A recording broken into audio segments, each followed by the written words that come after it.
Hello everyone, and welcome to our first video critique of this class. Right up here at the top, I wanted to introduce myself. My name is Colin Blakely, and I'm your instructor. And this is the first of more than a few critiques we'll be doing together. So basically how this works is each time around, I select 4 people, just based on at what time you turn in your assignment. So we're going to do groups of 4, and we'll do everyone who turned their assignment in on time. And yeah, I'm just going to go for the first group, and we'll talk about your work. We'll talk about how successful they are as images, and then how successful they are in terms of how well they accomplish the criteria for the assignment. And yeah, that's pretty much the whole thing. So let me get rid of this guy here. Alright.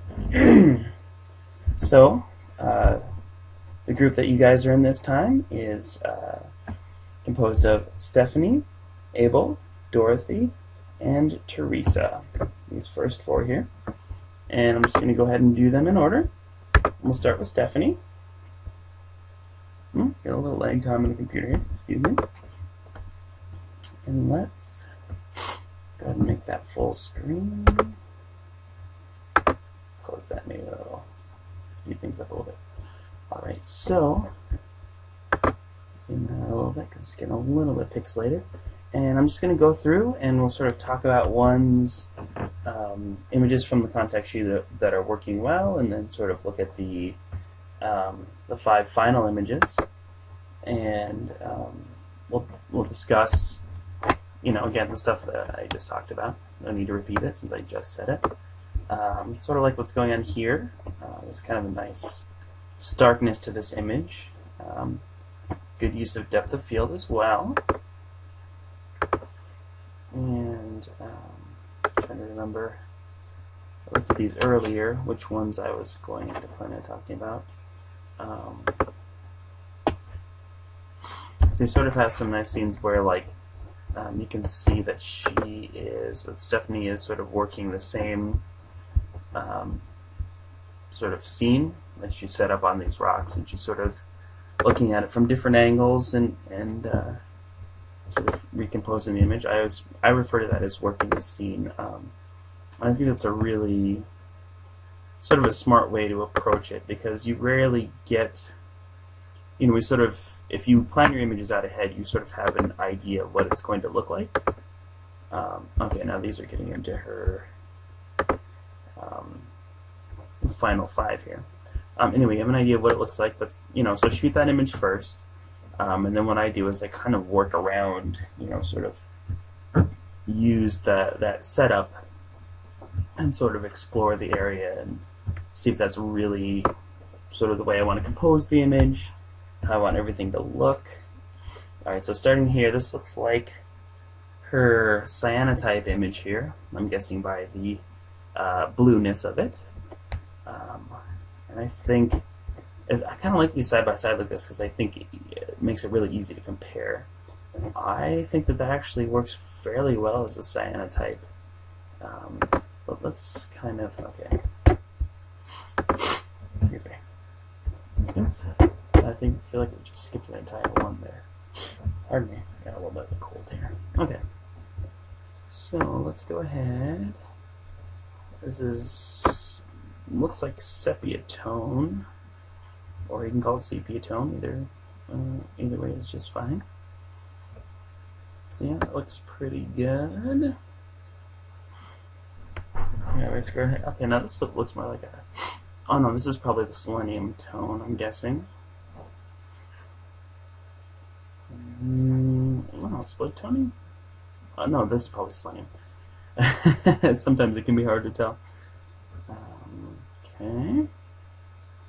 So she did the side by side.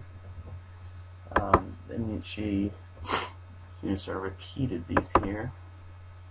Let's look at the finals in their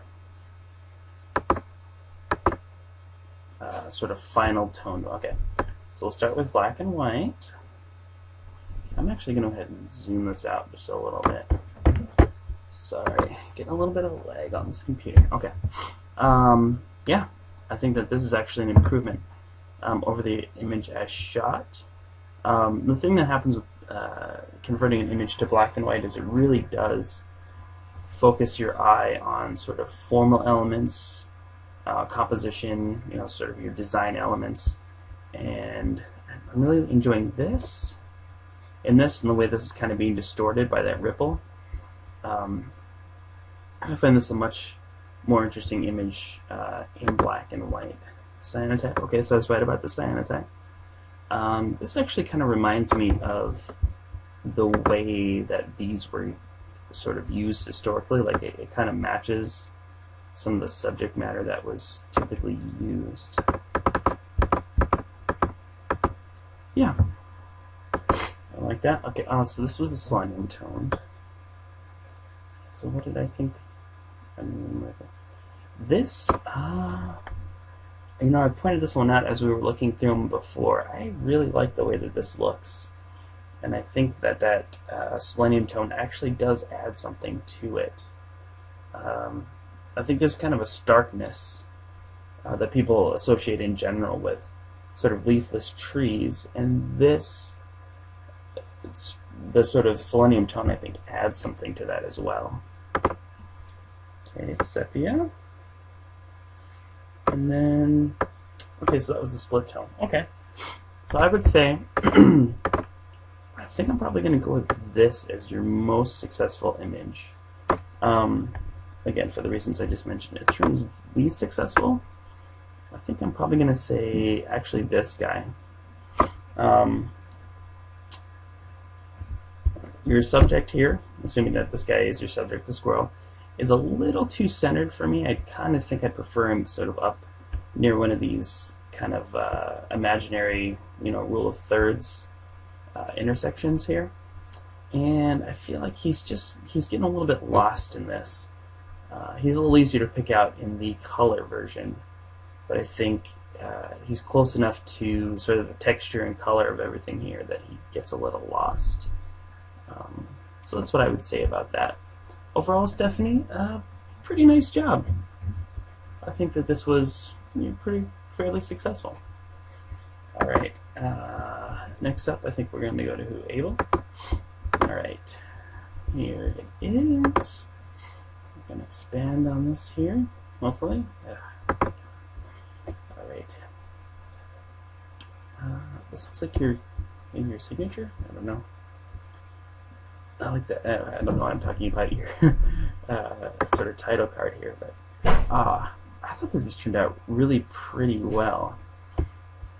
I don't know if this is some kind of abandoned building, but I sort of like this weird sort of castle thing that's happening. Sort of an unusual bit of architecture. Nice use of composition here. I'm going to go over this quickly because I know some of them actually are in your final images. Nice use of depth of field. This always kind of interests me as subject matter, trees growing out of these things. Yeah, I'm actually going to skip fairly quickly down to your full-size images, other than to say I like, there's really, a lot of these feel like they have a consistent tone, sort of exploring the space, and I really think that that's pretty effective in this assignment. I'm liking that a lot. Yeah, I mean, they have definitely an element of sort of exploring things, which I like. And there's a lot of sort of detail work, shallow depth of field, kind of isolating the subject. But I also just find visually very appealing. This, I think, there's a really interesting sort of visual thing you have going on here. This is also really nice. So yeah, you have a ton of actually pretty nice shots here. I gotta say, I'm impressed once again with your work. This is really nice. Something about the sort of overall starkness. So kind of, what am I trying to say? Sort of a muted palette, and then you have this one kind of rusty chain here in this lock that really kind of stands out there. I like that. I like the way that was set up. So let's look at your final images. All right. This I like a lot. I tend to be a fan in general of black and white imagery because, as I just mentioned, you have the idea of focusing on formal stuff, and this is really between these graphic elements here, the graffiti, combined with these sort of more geometric elements. You have the sort of arch here, you have a lot of squares, you have some nice repeated forms.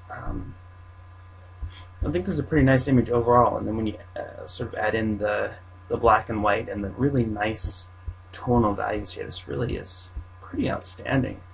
Very nice job, man. Very nice job. Once again, I like what's going on here. There's a lot of sort of contrast here. You have like a big area that's sort of visually fairly neutral, and you have that pretty well balanced out with an area that's very chaotic visually. You sort of have this open sky. It's contrasting with all of this sort of visual texture. I don't know. It's really pretty well exposed and lit. And again, in this format, I think it sort of exaggerates, not exaggerate, but maybe searching for the right word, sort of, I guess maybe highlights some of the elements that are working really with that texture, and sort of some of these things that are really interesting to look at, some of these lines coming out here. This is actually pretty nice too. Now you didn't go black and white and then convert this, which I actually am fine with, because the end result here is that an image that's really pretty warm and inviting. You sort of have a lot of yellow and kind of brown in there. So it ends up being very a lot of earth tones. In terms of the way that you compose this, I kind of feel like I would recompose this to have maybe this kind of coming in more here. And I know that's not always possible, but I feel like that would be maybe either crop it a little more tightly or sort of recompose it to sort of move these elements around a little bit relative to each other. Because it's definitely, they're very kind of centered within the frame, but they're not necessarily that well balanced. That makes sense. Again, very nicely exposed. There's a ton of nice stuff. The lighting in this is really nice, and it kind of, as I'm looking at the clouds here, I'm thinking that you maybe got some sort of later in the afternoon light, because it's sort of directional here, maybe kind of peeking out through some clouds. It really does some nice things here. This is just some really nice visual texture in this area that I'm really enjoying. This one, yeah, that's definitely selenium. I like a lot of things that are happening here. I don't think this is as strong as some of the other ones, even the one that we just looked at that was kind of tighter on here. Like this, that's right in the right spot too. If you sort of can imagine that sort of rule of thirds grid over this, that's right where you want that to be. In terms of visual elements, this is really nice. Sort of that high contrast in there. You get some really nice tones in there, but overall, it's just maybe not. I don't know. I feel like it's just not quite there. I'm having a hard time putting my finger on what it is. Maybe sort of this crooked horizon. Again, it's still pretty strong, but I feel like it's not quite as strong as some of the other ones. Is this the guy fishing down here? Oh, look at that guy. So overall, I would say that this is your strongest image. Very nice image. Again, can't say enough good things about that. And then this is maybe your least successful image, although I still think it's pretty good. So very nice work, Abel. Very nice overall. Let's say. All right, next we're going to go to Dorothy's images. All right, so I'm going to go ahead and just zoom in on these a little bit because they're a little bit small in this one. Okay. Yeah, let's take a look here. So again, this I think is pretty nice. I'm just going to briefly just sort of point out some ones that I think are probably pretty successful. I'm liking some of this that's going here. I think probably this one. Although I would like maybe just to trim it down because I feel like you want to fill the frame up to the top with these stairs. It's sort of a nice graphic element there. I think that just that little bit of sky peeking out is kind of distracting. This is also nice. That's pretty well framed right there. And I do like what's happening in the sky. Ooh, now this is nice. I like that. I know because I've already seen these that you use that as one of your final ones. Really nice. Again, great graphical element. I would say it's kind of the same thing going on here. You know, also kind of, I think this is really well composed, just in terms of the way that you sort of kind of stack the visual elements here. You have sort of foreground, middle ground, and background are a little bit compressed, like you use a longer lens, but they just really feel like they're kind of layered in a nice way. Alright, jumping right into the final 5, the tinted images. Go ahead and zoom out a little bit more so we can see the whole thing all at once. A little more. Okay. Darn, it's just kind of right in there. Okay. So, yeah, I actually think I liked that other shot that I pointed out before. I do like this in the foreground. I think that's really nice. I feel like, though, like this is a little bit centered overall. Like I want this. I kind of want this to be a little higher in the frame, more like this. I think maybe I'm seeing like it looks like you're going for kind of more of the clouds instead of this dramatic thing.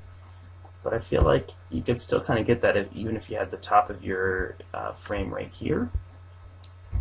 And it would just be kind of better overall composition. Although I do really like this. You know, maybe you try and make 2 images. You know, one that's just this, and then one that's kind of this down here. Nicely composed. Again, see, this is more what I'm talking about because this sort of top of this tree is just right on that rule of thirds line. You don't, you know, you either want to have, you know, almost all sky, you know, kind of have your, you know, your top of your tree be down here, or you want to just have a little bit of sky. But if you have things too centered, it's just not as visually pleasing. But I like this. I like sort of the way that it becomes a near silhouette at the top. I like that look, and it's sort of appropriately somber when you have, you know, sort of the gravestones down here. I could also see maybe doing some sort of selective lightening and darkening to sort of make these pop a little bit more. Maybe them kind of stand out a little bit more, kind of maybe increase contrast in this area, which is something that we're going to be going over more. But yeah, I thought that was great. This, I really like it. Obviously, I liked it before the effect was applied, and I think I'm a little bit on the fence. I think that the effect doesn't necessarily take anything away, but it also doesn't necessarily add much. I would even like to see this. I think this would be really good as a black and white. Now again, I'm sort of partial to black and white, but this is exactly the kind of element, this is exactly the kind of image where you want that focus to be on the formal elements. It's really nicely composed. You have this great graphic element, and in black and white, your attention will be drawn to sort of these different textures. You have the smoothness of this, the roughness of this. You're going to pick up, you know, sort of this little bits of contrast between the different sort of rough painting. But it has like these really nice just sort of sections of texture right here, sort of like granite. You know, so there's like all these sort of like discrete zones that are just these different textures that are really am enjoying about this image. Again, I like this. Yeah, there's tons of nice stuff right here. You know, all these sort of graphic elements. It's tough. I keep going back and forth in my mind between potentially cropping this down, but then you're going to lose this. And I really like the flag as a graphic element. I think that kind of adds something to it. But at the same time, you kind of want this to be a little bit higher. That's tough. You really couldn't get a higher angle on this either. I mean, this doesn't...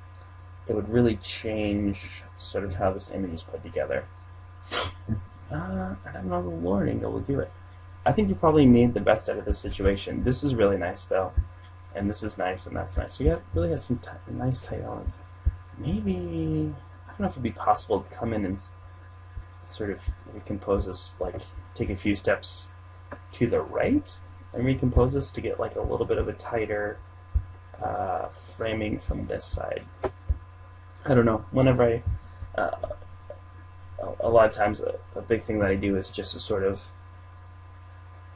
think of ways to sort of I tend to throw out a lot of suggestions, I guess is what I'm trying to say.